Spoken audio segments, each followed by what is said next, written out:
Magandang araw mga kaibigan. Bigyan natin ng reaction opinion itong post Pinoy Trending. Pambabatikos ni Senator Tulfo sa juvenile justice law binalikan ng mga netizens.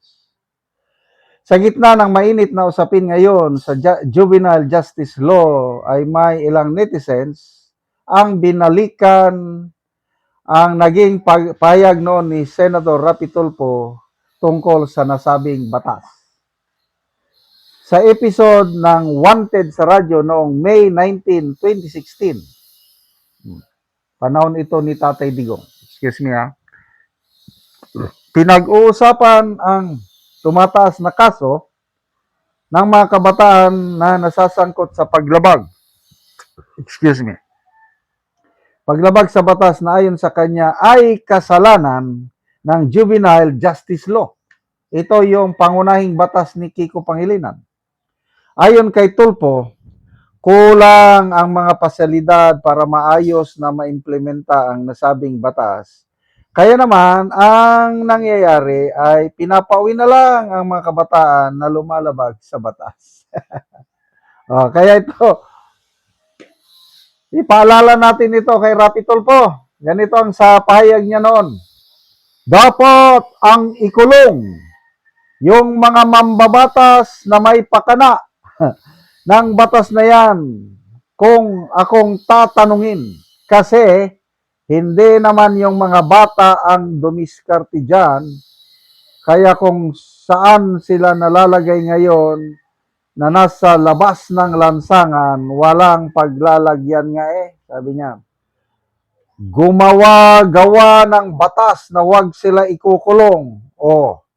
Sila na lang ang bahala sa buhay nila matapos silang gumawa ng krimen. Lalabas din sila at pag-alagala pa rin dyan. Dapat ang ikulong yung mga senador. Dagdag niya, ngayon na senador na si Tulfo, ay suportado niya pa rin ang pag-amyenda sa nasabing batas. Ay, salamat. Kasi, noong pahayag niya ito, I believe hindi pa siya senador. Kailan ba siya naging senador? 2019? Tama ba? O 2022 na. Hindi ko na malam. So noon, binabatikos niyang batas. Ngayon, gusto niyang pakulong ang senador. Ibig sabihin, si Pangilinan. Ngayon, magkakampi na sila. Nakalimutan niya na.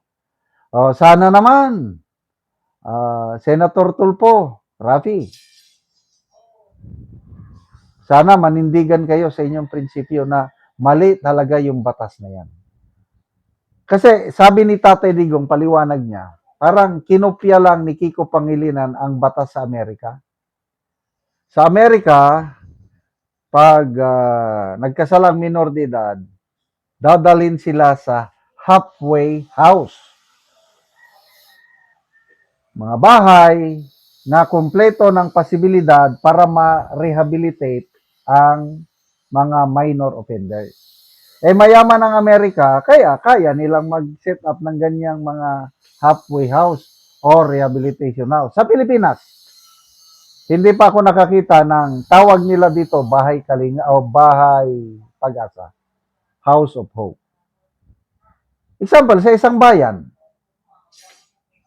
yung bata nakagawa ng krimen, lahat ba ng bayan mayroong bahay pag-asa? I don't know. Kakaunti, kaya nga kulang ang pasilidades. Kaya ang DSWD,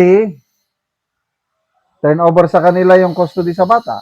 Wala namang bahay pag-asa o House of Hope sa bayan o probinsya. Kawawang DSWD.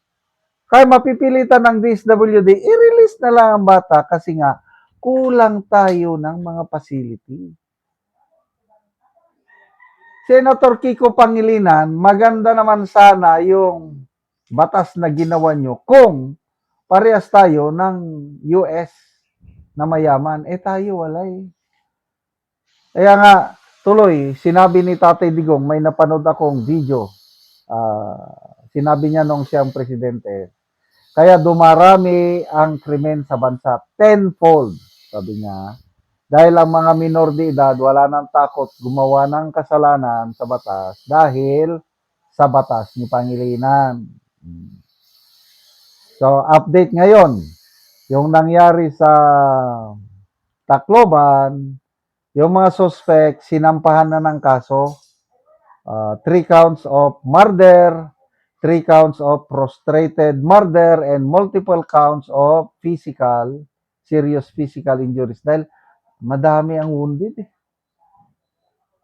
Bakit sinampahan na nandyan naman sa batas na wala silang criminal liability?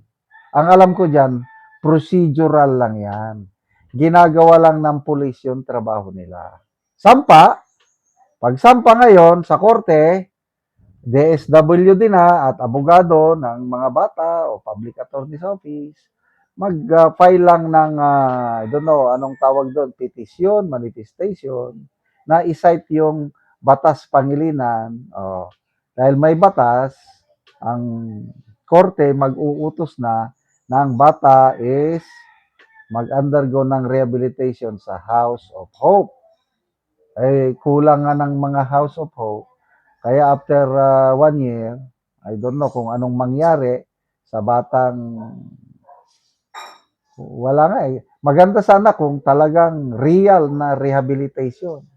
Wala tayong pundo. So after 1 year, pakakawala ng bata, gagawa na naman ng the same na kasalanan. Kaya paulit-ulit na lang. Alala ko tuloy yung text messages ng mga bata, yung mga suspect. Nakalagay doon, hindi naman tayo makukulong eh. Minor de edad tayo. Wow! Wais itong mga bata, alam nila yung batas. Kaya, Senator Rapi Tulfo, manawagan kami sa inyo. Please lang, igit ninyo, amiendahan na ang batas ni Pangilinan or ibasura na lang. Kung hindi man ibasura, amiendahan, ipababa yung age of responsibility, age of criminal liability. Huwag yung 15. Huwag yung 18. Dapat 12. Pwede na yung 12. Or ibalik sa dati, 9. Salamat mga kaibigan sa inyong pagsubaybay sa channel na ito. Nakakatulong kayo ng malaki sa tribong Talanding ng Bukidnon dahil ang sweldo natin sa channel na ito is pantulong sa tribo. Namimigay tayo ng libreng yero at pako para makapagpatayo sila ng mas maayos na tirahan. Panoorin nyo ang video na ito. Muna ni ang atot sa natagaan ng magyero. So, gipangbutangan lang gani og silupin. Iyan ang gapan ng galon. So, muna ni kadako sa buslot sa iyang balay. Sa iyang atok. O gipang sa pawan yun og silupin. Tungod kay kung mag-ulan, wala na gid sila. Gusto ko lang kayo makanbay.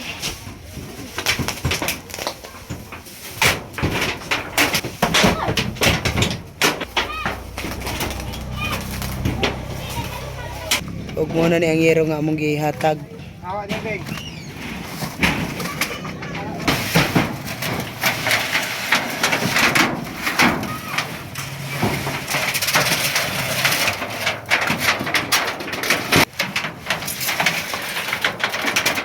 Yan. Oo.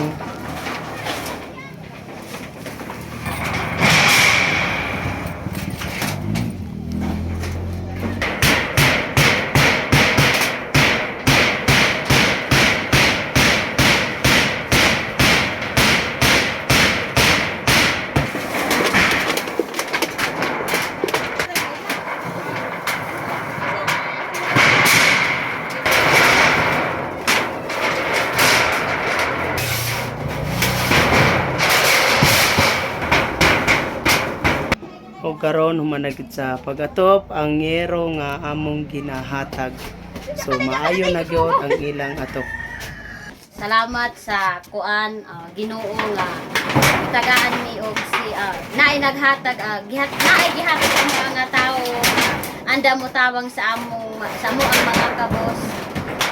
Salamat sa kuan nga karon na ay naayo na gid ang among atop nga kuan unta og sunog pero kuan kalo isa Ginoo wala gyud minauglaw usab.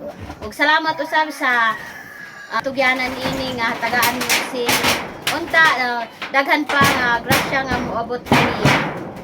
So salamat kaayo.